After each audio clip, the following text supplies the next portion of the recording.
Hi everybody, welcome to the Knitting Turnpike.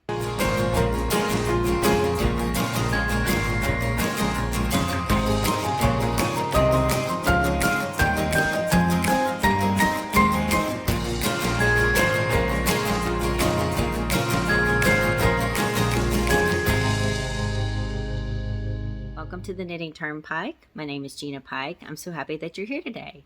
Today we're going to be doing another episode for my Knitober.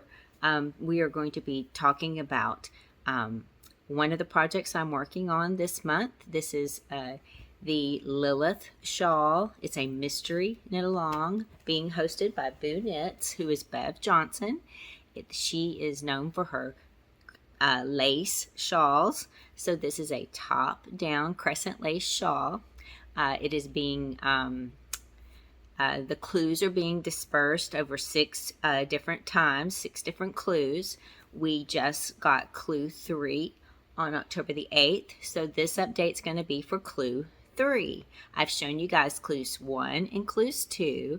And in clue 1, I showed you how to knit all of the stitches that are going to be used in the shawl that were on the legend, so that if you guys wanted to jump in and knit this along with us, you could. If you thought maybe you could do all the stitches, I thought maybe if you could do all the stitches, you would jump in and do the shawl along with us.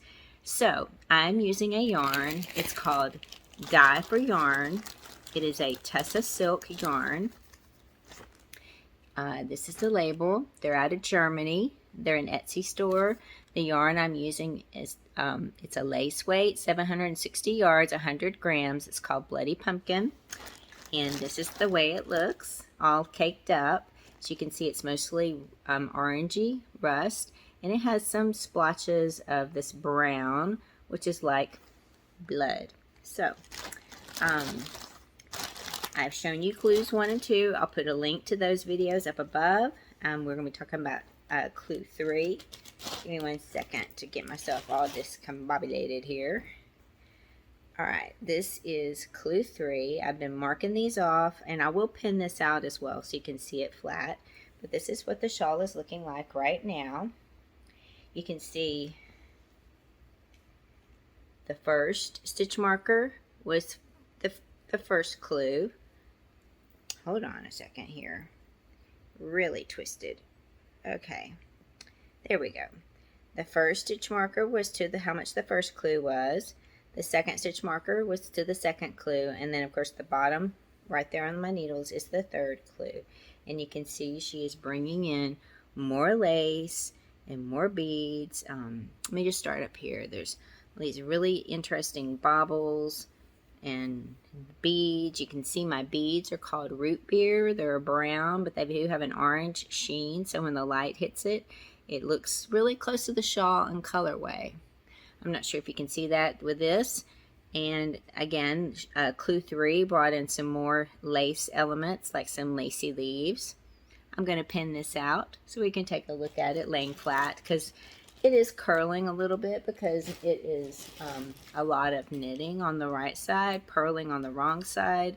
So it is a little bit like a stockinette with some lace, and so it is curling a little bit. So let me pin this out. I'll change my view and show you it close up.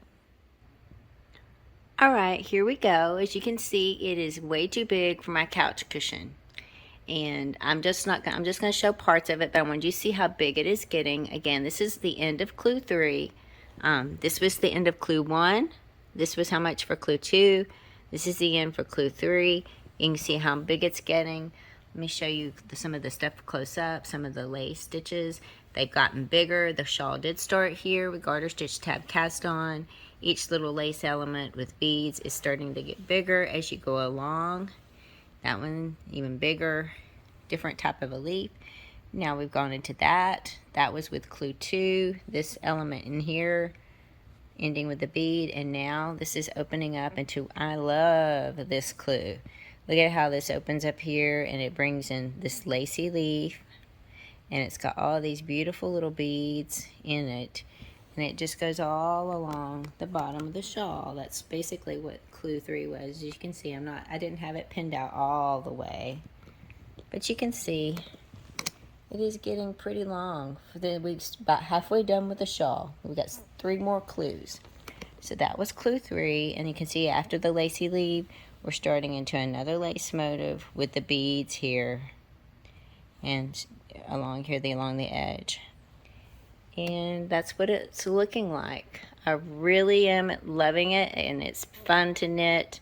Looking forward to clue 4 will be releasing on Monday, the 11th of October. I was not going to include clue 4 in this video, but the clue released yesterday, and I was able to knit clue 4 in the afternoon, so I thought I'd just go ahead and include it since we're talking about clue 3. All right, here it is, pinned out a little bit. I've had to move to my ottoman because my couch cushion is just too small.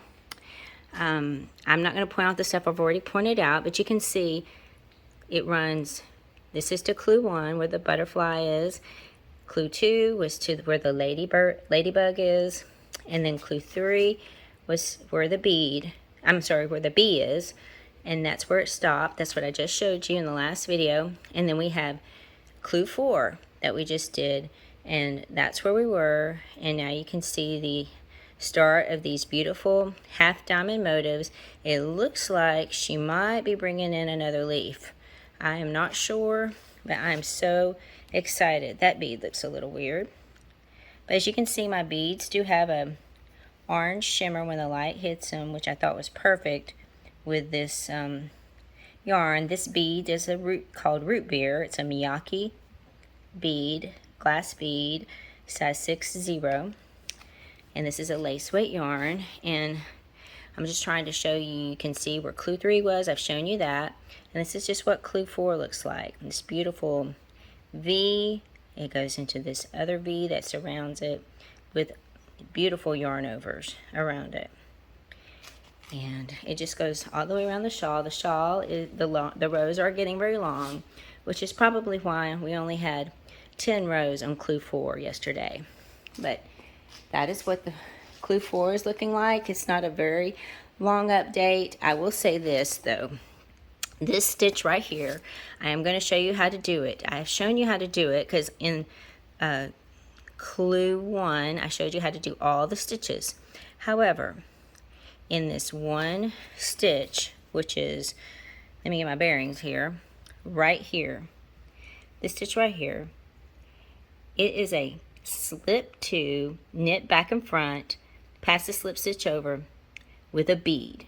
So I showed you how to do the slip 2, knit back and front, pass the slip stitch over in the tutorial, but I did not show you how to add a bead. So if you're interested in that, keep on watching this video and I'll show you that at the end. But there is a little bit of an easier technique to do these with the bead that I've never done before. It's these right through here, right there, right there, right there. So that's what clue 4 looks like. Thank you guys for watching this update. I hope you've enjoyed it, and I appreciate you watching me knit the Lilith shawl here in Knitober. Alright, I'm going to show you how to do this slip 2, knit back and front, pass the slip stitch over with a bead. I wasn't going to. That's why I've already knitted this. Otherwise, I would have filmed it as I was knitting it. But then this morning when I got up and it was time to film this, I was thinking it might be a good thing to show you how to add a bead to such a complicated stitch like this. She does have a tutorial. Hold on one second. She does have a tutorial, a picture tutorial at the end of her pattern, but sometimes it's nice to see it in a video format. So I'm just going to do it right here on the edge. That's what it ends up looking like, and you can see it all throughout your pattern. It's just the coming together of your stitches, so, and with a little bit of a beautiful line there to accentuate the diamond with a bead at the top. So, but I'm just going to do it right here, and I'm just going to knit the first couple of stitches so I'm not like right on the edge. Alright, here we go. I tell you what, let me get through past this one too, because that was a make one increase. Alright, I think I can do it with these. It might be a little tight because there's a lot of increases right here on this edge, but let's just do it right there. Maybe, yeah, I can do it right there. Every time you have a stitch that's long like this, slip 2, knit. It's a S2KBF PSSO. It's like, oh my goodness, that sounds hard. Just take it piece by piece. The first thing you're going to do, well, to add a bead, the first thing you have to do is get the bead ready. You do it before you do the stitch. So you take the first stitch, because you're going to slip 2 stitches together as if you're going to knit them. But you got to add your bead first. So what you want to do is take your right hand needle, put it purlwise into the first stitch. Then the next thing you're going to do, grab your bead with your crochet hook, and you're going to add your bead to the second stitch that you're going to be slipping. Oh, and I kind of split my yarn there. Hold on. There we go. All right. So now you put your bead back onto your left hand needle, and let me fix that a little bit better. All right, and then you slip that stitch from your right hand needle back to your left hand needle. So now your bead's already there. Now your bead's in position 2, and we've known that when you slip 2 stitches together as if to knit them, that stitch one that's in the second position is going to be first on your right hand needle, like this. You insert your right hand needle into both of the stitches as if you're going to knit them, and you just slip them, and see how that stitch gets twisted and it now is in front. By doing it on the second stitch, it'll allow the bead to be on top of your stitch. So the next part of the stitch is knit back and front. So in the next stitch, you insert your right hand needle into the back of your stitch.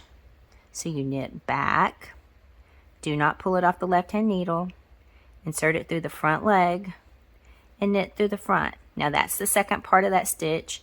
It looks like that. Remember, you have one stitch becoming 2, and you have a purl bump in front of the second one. All right, so now you're to the part where you're going to pass the slip stitch over.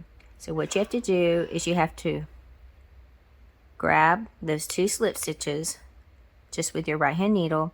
I'd use my working yarn to hold on to those 2 stitches I just knitted, hold it in place. Also kind of use my fingers a little bit because I don't want these to slide off as I'm passing them over. You just bring them up and over the 2 stitches you just created by doing a knit front and back, and it looks like that. And you can see how the bead is on top, and then you have your knit front and knit back with your slip stitch over and a beautiful bead added. And that's what it looks like, and that's how you do it.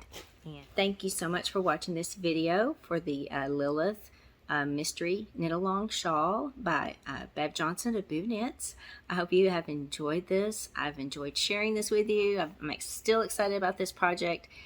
There are only 2 clues left. You could still jump in though and knit this along with us. I'll put all the details for the pattern, my project page and Ravelry in the description box below.